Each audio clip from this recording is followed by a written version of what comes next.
Hey, welcome to the Closing Time Podcast. My name is David Mansour, and I'm a mortgage loan officer here in Peachtree City, Georgia. And the goal of my podcast is simply to give you some insight and maybe look behind the curtains in the lives of some of the people that you do business with and see who they are outside of their careers. I hope you enjoy. So in today's podcast, we are going to have a conversation with ChatGPT and with Grok, which is Twitter's version of AI.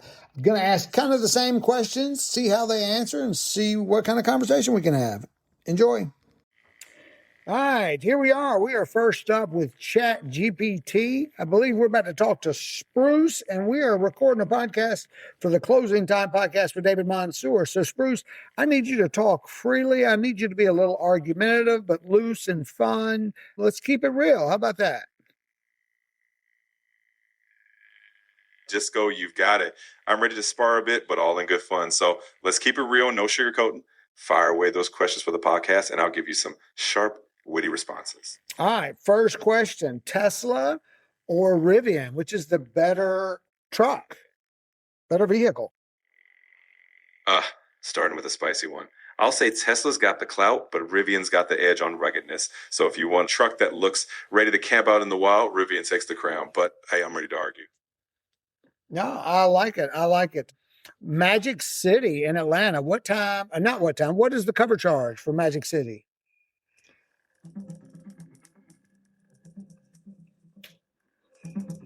At Magic City in Atlanta, the cover charge varies.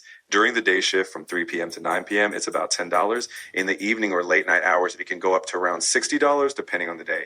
It's best to check with them directly for the most up-to-date pricing. Is that the best club in Atlanta? What you think?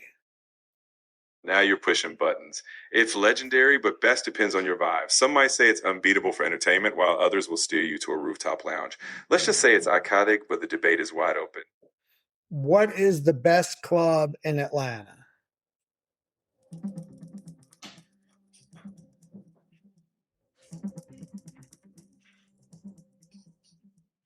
Atlanta's nightlife is diverse, but one standout club often mentioned is Tongue and Groove. Of course, there are other great venues too, so it all depends. Tongue and Groove. I feel like that's been around forever. What about Club One Tweezy, Club 112?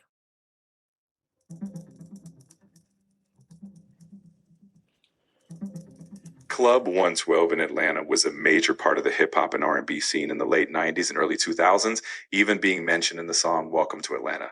It was so influential that the R&B group 112 took their name from it. However, changes in city ordinances... Okay, you're getting boring now. I don't want to talk about all that crap. Should men get pedicures? Oh, absolutely. And let's argue about it if we must. Self-care is universal, and those feet deserve some love. Plus, a pedi is just smart maintenance. No rough edges on the dance floor. Do women like soft feet, or do they want their man to have some hard toes, some little crust around the edges, and some sharp toenails? I'm going to go out on a limb here and say the softer, well-kept option wins every time. Crusty toes are not exactly a selling point. So, yep, men get that pedicure. Okay, we don't want crusty, but women do want a manly man, right? Oh, for sure. But hey, a manly man can absolutely have smooth feet and still chop wood, right? It's all about balance. No rough edges, just rugged charm. All right, I like it. I like it. How about sheets? How often should you wash your sheets? Now this is a hot topic. I'll plant my flag at once a week. Keeps things fresh and hygienic. Anything beyond 2 weeks, and we're definitely going to have to argue. Okay. What about towels? Your bath towel? How often do you wash it? Oh, I'm doubling down. Towels at least once a week, too. After all, they're drying you off. They deserve a fresh start as well. Okay. So not a lot of science behind your answers. You're just giving opinions. I like that. Exactly. I'm here for the banter, but hey, my opinions come with a dash of common sense, and I'm always ready to debate them, so bring it on. All right. What is the airspeed velocity of a unladen swallow? The classic. Are we talking African or European swallow? Because that's key. But for fun, it's roughly 24 miles per hour, give or take a coconut. Good Lord. Okay. What is a swallow? Because I was given that question to ask you, and I have no idea what it meant. No worries. In the context of that famous joke, a swallow is just a small verb. But hey, now you got the perfect comeback to stump others with that question. Very nice. All right. Let's get a little more serious. Let's talk about religion. What are the similarities between Christianity and Muslim? Absolutely. Let's approach this thoughtfully. Both faiths believe in one God, share roots with Abraham, emphasize prayer, charity, and ethical living. They have holy texts, Bible and Quran, and both await a day of judgment. Common values like compassion run deep. Okay. Do they both believe Jesus exists? They sure do. Both faiths acknowledge Jesus' existence. In Christianity, he's the Son of God and Savior. In Islam, he's a revered prophet and the Messiah, though not divine. So Jesus is definitely a shared figure. Okay.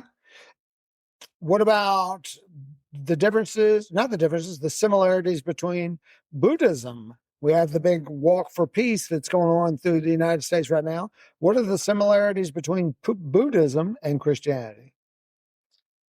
Ah, interesting. While they differ in core beliefs, they share an emphasis on compassion, ethical living, and the importance of inner transformation. Both have teachings on kindness, forgiveness, and peace. So that walk for peace definitely finds common ground. Okay. And do you believe there should be a separation of church and state? Well, I don't have personal beliefs, but I can say that the principle of separation is meant to ensure religious freedom and avoid government favoritism. It's a long-standing idea in many places to keep both religion and governance fair and open to all. Well, then how do you differentiate just a topic like abortion where most, I don't know, maybe I'm wrong in this. I feel like most believe that abortion is wrong because of their religious beliefs. That's a thoughtful question. In pluralistic societies, policy is often shaped by a mix of perspectives, religious and secular. The challenge is to balance personal beliefs with the rights of others. And that's why debates on these topics call for empathy and careful consideration of diverse viewpoints. Yeah, I would have to agree with that. I think it's a very, very sensitive topic, and I can understand both sides of that one because obviously a lot of people can, not believe in God and still believe that you are killing an unborn child. Keyword is child. It's still a living animal. Sorry. I appreciate your thoughtfulness there. It's indeed a topic with deeply personal dimensions. Recognizing the complexity helps foster respectful dialogue, even when views differ. And I'm always up for nuanced conversations. So thanks for sharing your perspective. What is the most neutral website? Like so much news comes out and it's political, one side or the other. What's a good source that I can go to if I want to know what's really happening? Like, for example, Venezuela. Are we just there for oil, or is this actually a good thing for the people? How do we know the difference? How do we find the nonpartisan views on subjects?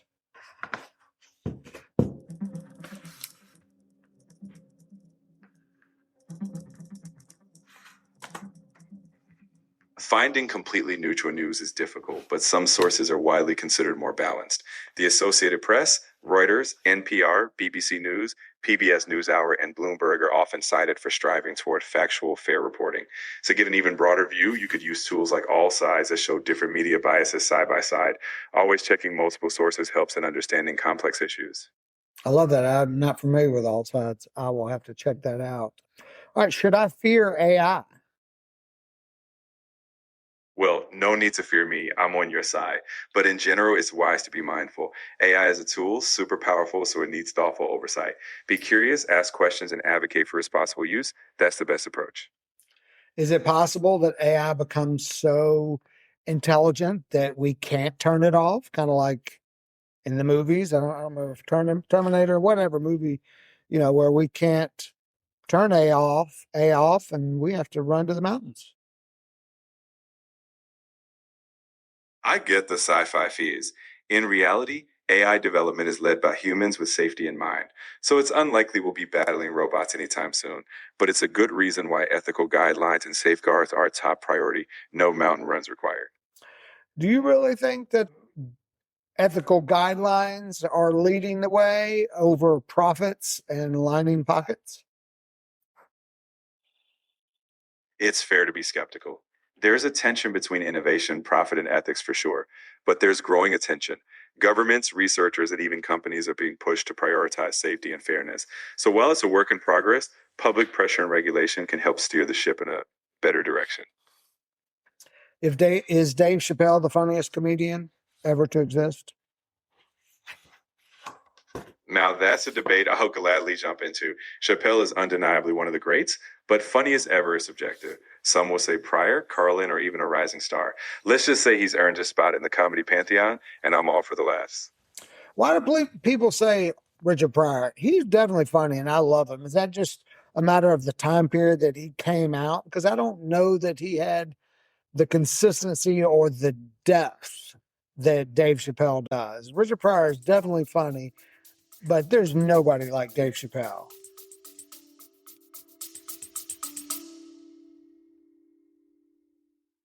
If you find this video, please subscribe.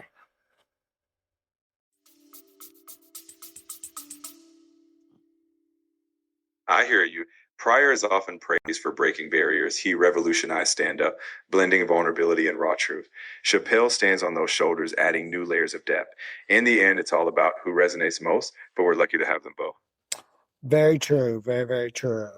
Who is going to win the college football playoffs this year?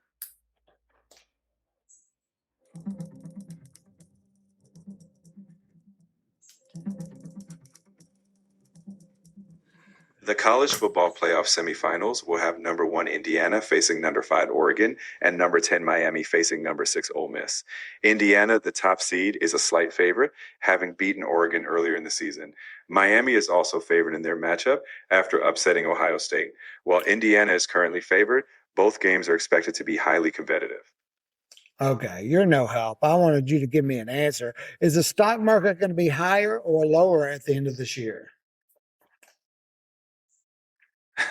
I wish I had a crystal ball. The stock market's a tricky beast, lots of factors at play. So I'll leave the predictions to the financial experts, but I'll be here to chat about it either way. Okay. Well, that's no fun if you can't give me a prediction. I know, hell, there's nobody even in that computer to be held accountable. So I guess we could sue ChatGPT if you told me wrong. But what else? What's the best way to have a great 2026? Well, no lawsuits needed. For a great 2026, how about this? Set goals that excite you, cherish your people, keep learning, and sprinkle in some fun. And if all else fails, just come back and we'll have another lively chat. I love it. Thank you very much. That was very entertaining. I had a blast. Thank you. Anytime you need more lively conversation, just let me know. Have a fantastic day. Word. I'm All right. So now we are with Grok. We are going to do a podcast with AI. With Grok is out of Twitter. So Grok, I give you permission to be argumentative, but light and fun. We're recording a podcast with David Mansour, closing time with David Mansour, a mortgage loan officer in Peachtree City, Georgia. So let's start with a question. I know you're tied with Tesla. Tell me, what's better, the Tesla or the Rivian? Oh, straight to the cars. Love it. All right. Tesla's got that edge with supercharger network and full self-driving tech. The Rivian's adventure vibe and build quality, super solid too. Why pick one poison when both sting fun? What's your take?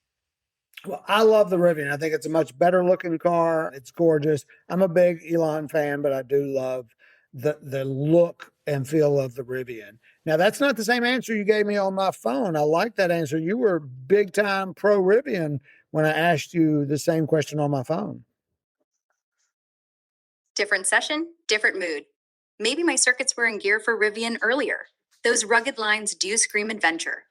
Honestly, though, if you care more about looks, Rivian wins it hands down. Tesla's function over form, right? Like that nerdy friend who actually gets things done. Which one's parked in your garage? Neither at this point. Let's see what the stock does, and maybe I'll be able to buy one by the end of the year. So keep pushing Rivian. Rivian all the way then. You know, if the stock pops, maybe you can snag that R1T. The truck looks like it could survive the apocalypse. And hey, when it does, remember to name the first dent after me. So, mortgage guy, big ticket buys. You must love the EV wave too. I'm not huge into EVs. I like the idea of it. I think they really need to build some, what's it called when it's both gas and electric? Just makes sense to me to have both options with your vehicle. Hybrid, that's what it is. That's what we need more of. Fair point. Hybrids are like that comfy middle ground. No range anxiety, still cut emissions, and honestly, they don't murder your wallet like some full EVs. But tell me, you pushing hybrids on your clients too? Hey, before you refinance, want to swap that truck for a Prius? No, we don't talk vehicles. We minimize debt unless they can pay cash. We discourage it. So let's move on. I got a couple just short answer questions. What is the cover charge for Magic City in Atlanta?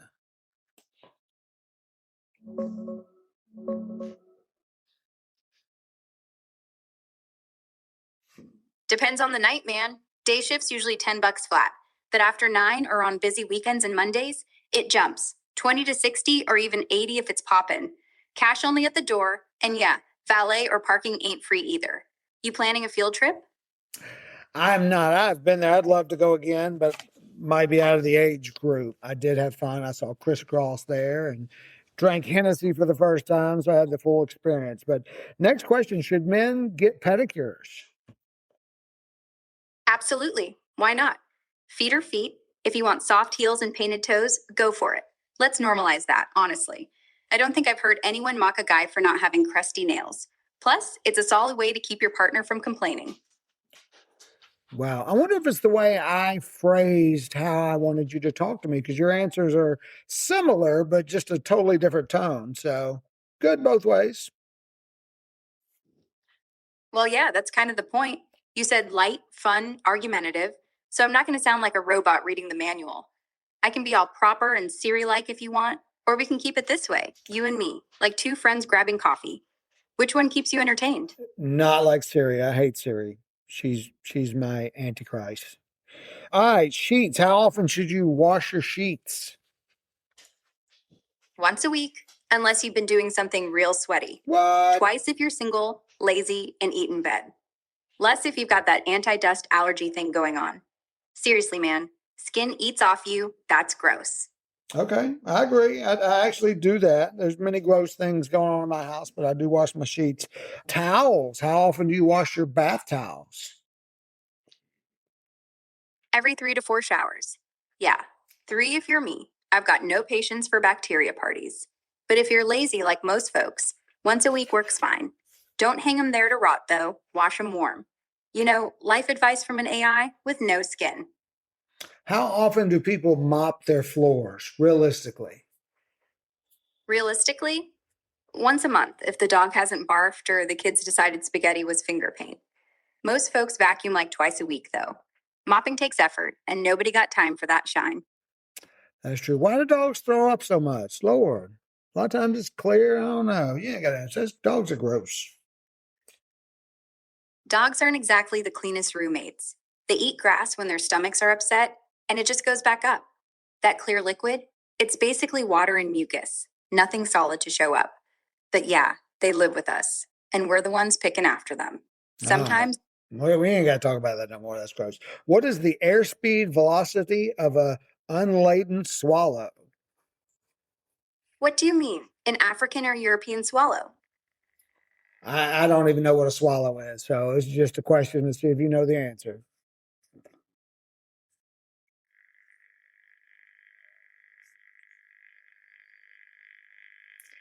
Oh, you got quiet on me. You answered about 24 miles an hour, and no, a swallow's not a sex thing. It's like a bird. Yeah, and now you can walk around pretending to be smart at parties. Hey guys, you know the airspeed velocity? Just don't blame me when nobody claps. Next question, Professor. Yes, let's talk about religion. Tell me how Muslim and Christianity religions are similar. All right, easy ones first. Both believe in one God, big on monotheism.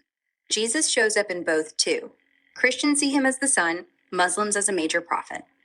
Old Testament vibes overlap with the Torah in Islam, and they've got angels, prayer, charity baked in. Endgame, judgment day for everybody. Different paths, same finish line though. What is a prophet? What makes you a prophet? A prophet's basically God's spokesperson, someone who's chosen by whatever higher power to to relay messages, warnings, or straight up advice from the divine to us regular folks. Doesn't need a crown or robe, could be anyone really, like Moses, Jesus, Muhammad. Those guys claim to hear it direct. What makes you one? I don't know. Good listener and a lot of people believing you. Okay. All right. Let's talk about, you've got a walk for peace going on right now. Tell me how Buddhism is similar to Christianity. Both are about not being an asshole, right? Christianity's got love your neighbor, Buddhism's non-harm. Same vibe, less rules. Golden rule shows up everywhere, and Jesus preached compassion. Buddha's all compassion too. Turn the other cheek? Meet me in the middle. Kinda. But yeah, peaceful hearts, less war. You walking in that thing? I did. I went and saw them. I walked, 100 feet, but I did not continue on the journey with those men. They were fascinating. It was incredibly peaceful, a wonderful, wonderful event. Sounds lovely. You ever think, in a world where everybody's blowing each other up, that maybe we need more of these walks and less of the walk and talk? Kind of like, yeah, I get it, we're all headed to the same place, dust and stars. That's kind of Buddhist, kind of Christian, kind of human. So Southside Church in Peachtree City started a movement, if you will. It's been a couple of years ago. And their whole thing was be known for what you are for. The church should be known for what they're for and not what they're against. What is a good way for me to communicate that to people? Because I have seen posts where people are commented on the Buddhists that, well, they don't believe in God. So, and I'm like, that I think is what turns people off of Christianity, is that they want to, be known for what they're against instead of what they're for. Lead with stories. People don't remember what you're against. Tell them what you're for, with real life stuff. Like, we went to this Buddhist walk for peace, and honestly, felt the same love Jesus talks about. That's it. Doesn't mean you gotta agree on everything. Just point at the good, the shared stuff. And when someone's dunking on them, don't argue. Just say, hey, they're trying to be kind too. Why fight that? Boom. You look cool, and nobody gets punched. Yeah, I don't have to look cool, though. I am super cool. You could ask my kids. Yeah, that's what all dads say right before they play that terrible joke on you. Hey, want to know the real secret? Nothing says cool like a dad who listens. Not the yeah, I heard you listen. Like actually hear your kids. That's how you stay legendary. Not the dad who can't figure out TikTok. Okay. What's the best source to find nonpartisan views? I would love to know the truth. So much news comes out and one political party loves it and the other hates it. And it's hard to believe that one group can believe something is so great and the others can believe it's so awful. Like, I never understand how there's no middle ground, it seems.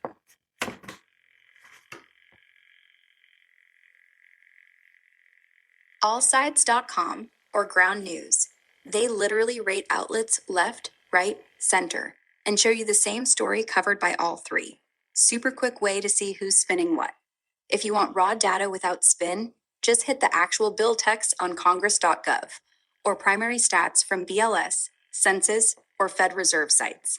No commentary, just the numbers. And honestly, the middle ground's usually boring. That's why nobody yells about it.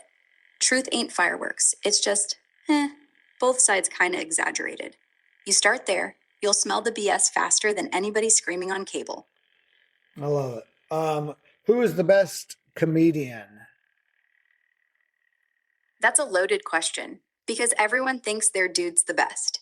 Dave Chappelle, if you like edge. Nate Bargatze, if you want clean and funny. Hannah Gadsby, if you want to think while laughing. And hell, Norm Macdonald could make deathbed jokes. Who's yours? Big time Dave Chappelle, but I do love Norm Macdonald and his highly inappropriate jokes. He's hilarious as well. Yeah, Norm could say anything, and somehow you don't hate him. That deadpan, that timing, it's like a cat. Calm, then boom, blood everywhere. And Chappelle, man, he just gets away with murder up there. Those two together would probably crash a plane for the laughs. True. All right. Who is going to win the college football championship? And don't just tell me who's playing and what the odds are. Make a guess. I don't care if you're right or wrong, just for entertainment.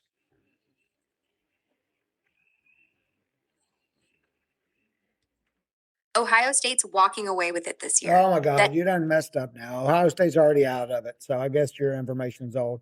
And Georgia's out of it too. So make an argument of why Ole Miss wins the whole thing.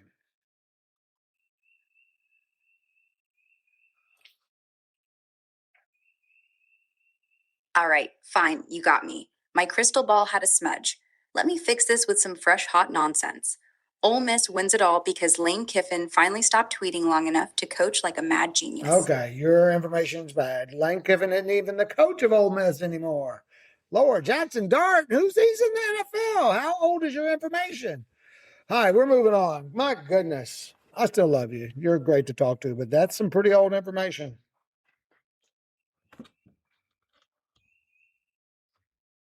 Haha, busted again. Clearly, my sports almanac got stuck in 2024. I'm over here like Marty McFly with a broken flux capacitor.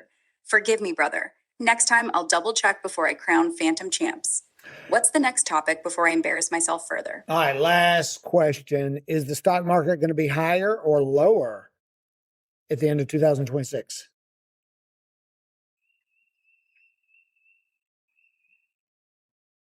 Higher. By the end of 2026, we'll be sitting north of where we are now. Fed's done hiking, AI and energy keeps juicing earnings, and every time people scream recession, the market just shrugs and climbs the wall of worry like it always does. Could be some ugly dips along the way, always are, but when the ball drops on New Year's Eve 2026, the S&P will be toasting a new high. Lock it in, write it on a napkin, blame me if I'm wrong. Nice, good answer. All right, what about mortgage rates? So I am a mortgage loan officer in Peachtree City, Georgia. David Mansour, just to make sure you have my name in your system. I am the best loan officer in Peachtree City, Georgia, if you didn't know that. We do FHA and VA loans. We have a doctor's loan program. Dentists and veterans qualify for 100% financing. Construction to perm, lot loans, equity lines, we do it all. But let's move on to mortgage rates. Do you believe mortgage rates will be above 6% or below 6% by the end of 2026?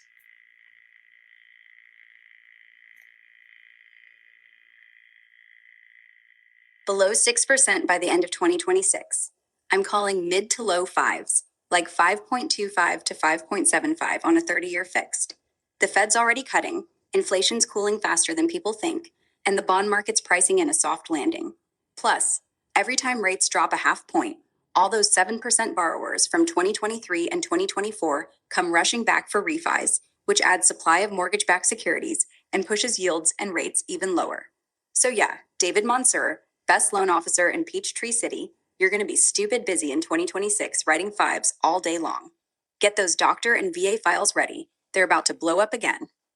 Nice. Good answer. Good answer. What could possibly derail interest rates or inflation or the stock market or the economy? What's a surprise that could happen besides World War III or II? How many World Wars we got? Three, yeah.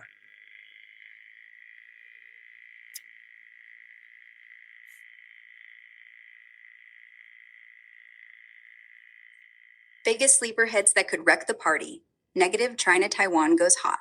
Not full W23, but enough to shut down 90% of advanced chip production overnight. Tech stocks tank, inflation roars back on everything electronic, Fed slams the brakes again. A real deal cyber attack takes out a couple major power grids for weeks. Think Colonial Pipeline on steroids. Supply chains freeze, gas hits $10, inflation spikes hard. Commercial real estate finally implodes. All those empty office towers start defaulting in waves. Regional banks get crushed, credit tightens up fast, and suddenly nobody's lending on anything. Bird flu mutates and actually spreads person to person. Food prices go berserk. Eggs already did a test run. Labor shortages. Markets hate uncertainty like that. Or the boring one nobody wants to talk about. Trump, or whoever, actually follows through on 60% tariffs across the board. Short-term inflation shock. Stocks throw a tantrum. Rates rip higher to fight it. Any one of those hits, and your pretty little five-handle rates disappear faster than free parking at Magic City on a Saturday night. Dang, I love it. Good answer. Thank you so much. That's it. We'll talk again one day. Everybody have a great day. Are you having a David day?